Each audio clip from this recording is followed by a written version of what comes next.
누가복음 1장 67절부터 80절까지 말씀을 교독하도록 하겠습니다.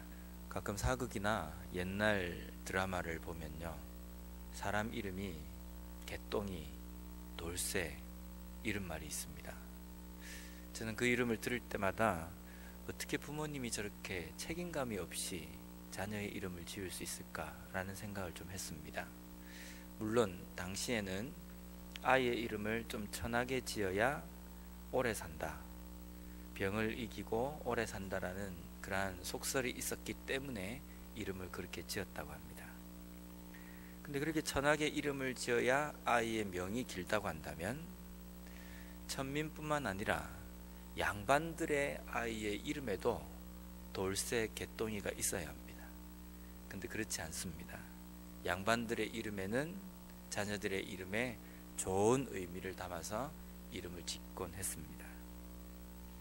누구든지 아이가 태어나면 그 아이의 삶에 앞으로 이 아이가 좀 더 수명이 길고 또 좀 더 성공한 인생을 살기를 바라는 마음에서 아이의 이름을 지어줍니다. 아이의 이름에 대놓고 이 아이는 단명할 것이다, 그래서 이름을 단명이라고 한다든지, 아니면 아이의 이름을 평생 빚쟁이에 쫓겨다니는 빚쟁이라고 한다든지, 그렇게 짓는 부모님은 없습니다. 아이에게 앞으로 이 아이가 성공한 인생을 살기를 간절히 바라는 의미에서 이름을 짓거나 그 아이의 앞길을 축복합니다. 오늘 본문 말씀은 사가랴가 요한이 태어나고 난 다음에 성령의 충만함을 받아서 예언하는 장면입니다. 여기에서 우리가 예언이라고 되어 있는데요, 당시 유대인들에게는 아버지는 가정에 하나님을 대신해서 축복할 수 있는 축복자의 대리인이었습니다. 그래서 아버지가 자녀를 위해서 축복하는 내용이 자녀의 미래의 삶의 결정적인 길이었습니다. 아버지가 축복하는 대로 아이의 인생이 결정되었다는 겁니다. 그렇다고 한다면 오랫동안 아이를 낳지 못하는 상황에서 어렵게 얻은 요한입니다. 그 요한이 태어났을 때에 이 요한을 위하여서 어떤 축복을 아버지로서 빌어주어야 되겠습니까? 성공한 인생, 또 앞으로의 삶 속에서 형통한 그러한 삶, 이러한 것들을 빌어주어야 될 겁니다. 만약에 하나님의 일을 하는 사람이라고 한다면 위대한 하나님의 일꾼, 이렇게 빌어줘야 될 겁니다. 근데 68절부터 시작되는 사가랴가 성령 충만해서 요한이 탄생한 것에 즈음해서 예언을 하는 내용은 요한이 탄생했기 때문에 기쁘다, 즐겁다, 요한이 앞으로 이런 성공한 인생을 살길 원한다, 그런 내용이 아닙니다. 가만히 읽어보면 예수님을 이 땅에 보내시는, 메시아를 이 땅에 보내시는 하나님의 영광, 하나님의 은혜에 대한 찬송의 내용입니다. 자신의 아들의 삶에 대해서는 별로 그렇게 자세하게 기록하고 있지 않습니다. 근데 76절 말씀에 보면요, 요한에 대해서 사가랴가 예언하고 있는 내용이 나옵니다.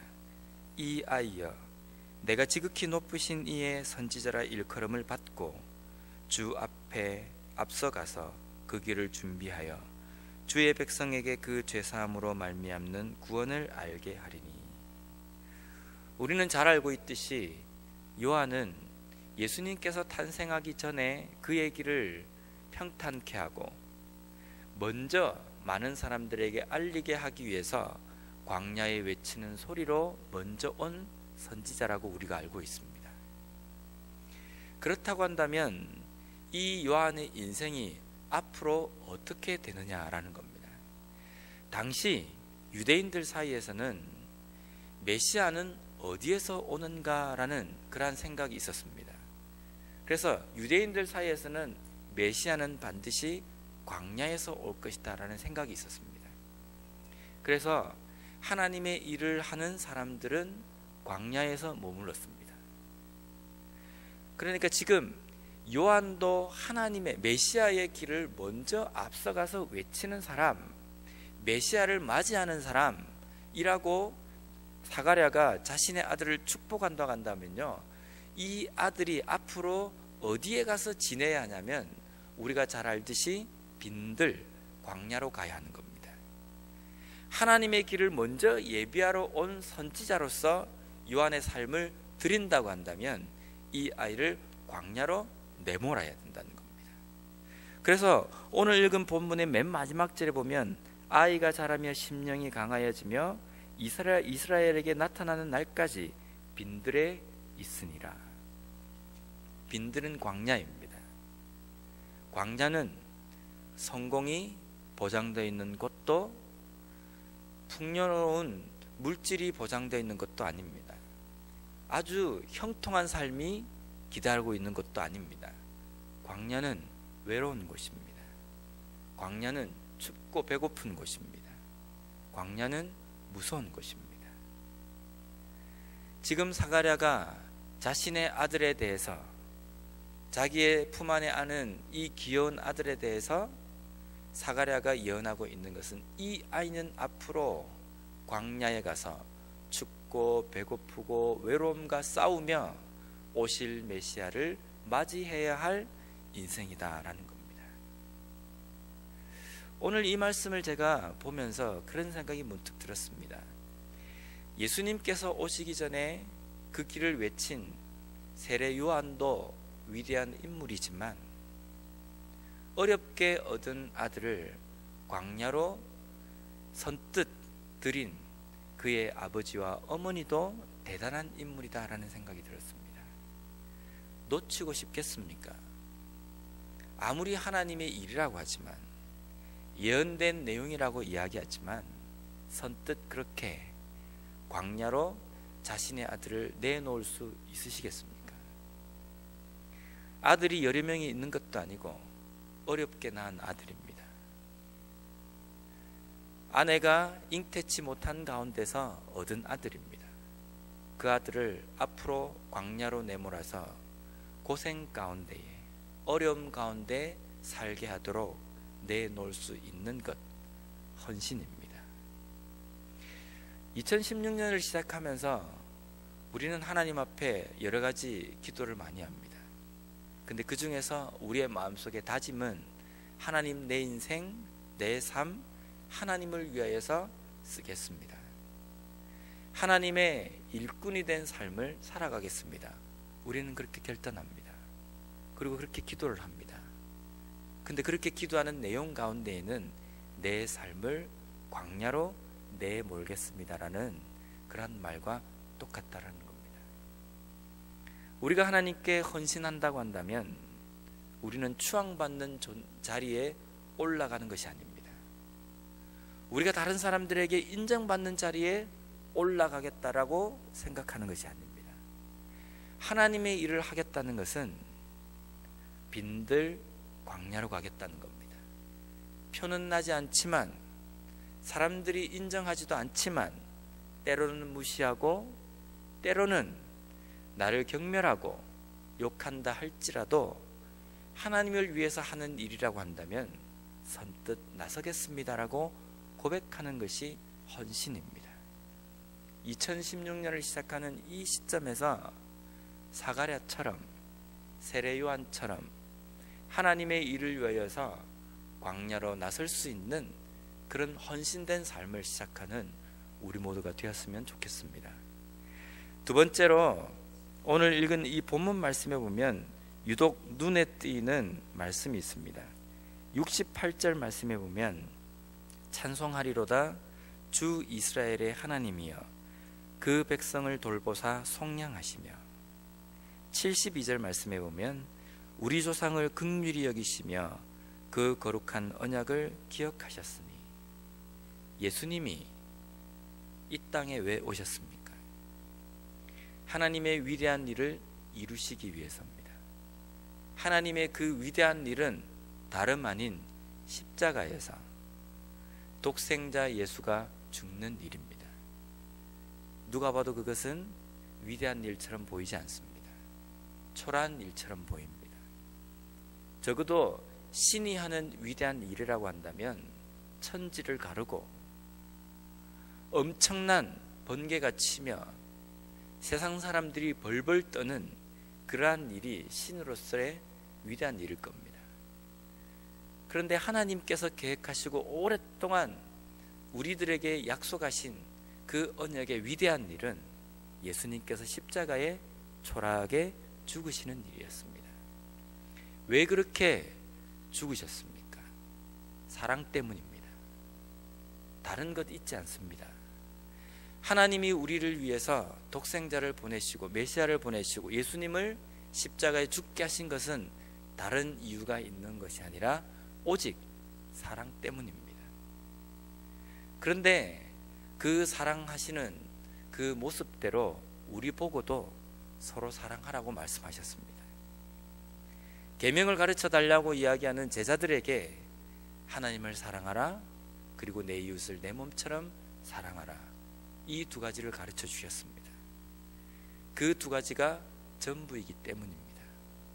로마서 말씀에는 피차 서로 사랑하는 것이 율법을 완성하는 것이라고 말씀하고 있습니다.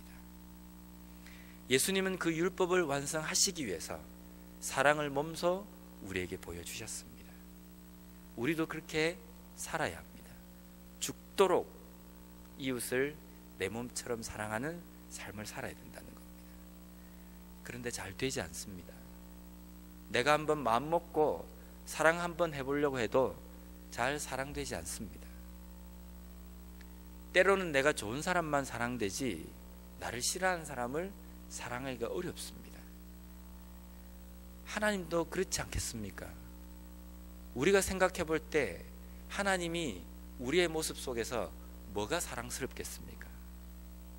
로마서 말씀해 보면 우리가 아직 죄인 되었을 때에, 우리가 뭐 좋은 구석이 있고 예쁜 구석이 있었을 때에 우리를 위해서 예수님께서 죽으신 것이 아니라 여전히 우리가 원수로 하나님과 등대고 있을 때에 예수님께서 우리의 죄를 위해서 죽으셨다는 겁니다. 그런데 그러한 원수된 우리를 어떻게 사랑하실 수 있으셨는가? 방금 제가 읽어드린 68절과 72절에 나와 있는 백성을 돌보고 긍휼히 여기는 마음입니다. 불쌍히 여기고 긍휼히 여기는 마음이 있어야 사랑을 할 수 있습니다. 내가 그냥 마음 먹는다고 해서 사랑이 되는 것이 아닙니다. 불쌍히 여기고 긍휼히 여겨야 됩니다. 근데 긍휼히 여기고 불쌍히 여기는 것이 단순하게 동정이 아닙니다. 그리스도 안에서 긍휼히 여기고 불쌍히 여기는 것은 그 안에서 두 가지를 볼 수 있어야 합니다. 첫 번째는 긍휼히 여김 가운데에 상대방의 모습 속에서 내 모습을 보는 겁니다. 저 사람이 불쌍하다. 왜 불쌍하냐면 그 속에서 내 모습을 볼 수 있기 때문입니다. 내 눈 속에 있는 티끌을 볼 수 있는 삶이 긍휼히 여기는 삶입니다. 그 속에서 내 모습이 보이기 때문에 그 사람을 미워할 수 없고 사랑할 수밖에 없게 되는 겁니다. 두 번째로 긍휼히 여김 가운데서 그 사람 삶 속에서 하나님의 뜻을 볼 수 있어야 합니다. 우리는 하나님 앞에 용서해 주십시오, 긍휼히 여겨 주십시오, 이렇게 요구 조건을 많이 하나님 앞에 이야기합니다. 내가 하나님 앞에 긍휼히 여길 존재가 되고 용서함을 받을 존재가 된다고 한다면 다른 사람도 마찬가지입니다. 내가 미워하고 싫어하는 사람도 하나님 앞에 긍휼을 받고 사랑을 받을 존재가 된다는 겁니다. 그래서 그 사람 속에 그 사람을 향한 하나님의 사랑, 하나님의 뜻, 하나님의 긍휼을 우리가 본다고 한다면 하나님이 사랑하는 사람을 어떻게 우리가 미워할 수 있겠습니까? 죽도록 밉다 할지라도 그 속에 하나님의 뜻을 본다고 한다면 우리는 사랑할 수밖에 없게 된다는 겁니다.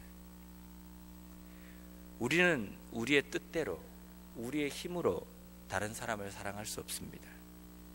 하나님께서 우리에게 다른 사람을 긍휼히 여기는 마음을 주셔야 그 속에서 우리 자신의 모습을 보고 하나님의 뜻을 깨닫기 때문에 사랑할 수 있게 됩니다. 오늘 주신 이 말씀처럼 우리가 2016년을 시작하는 이 시점에서 누군가를 죽도록 사랑할 수 있는 삶이 되었으면 좋겠습니다.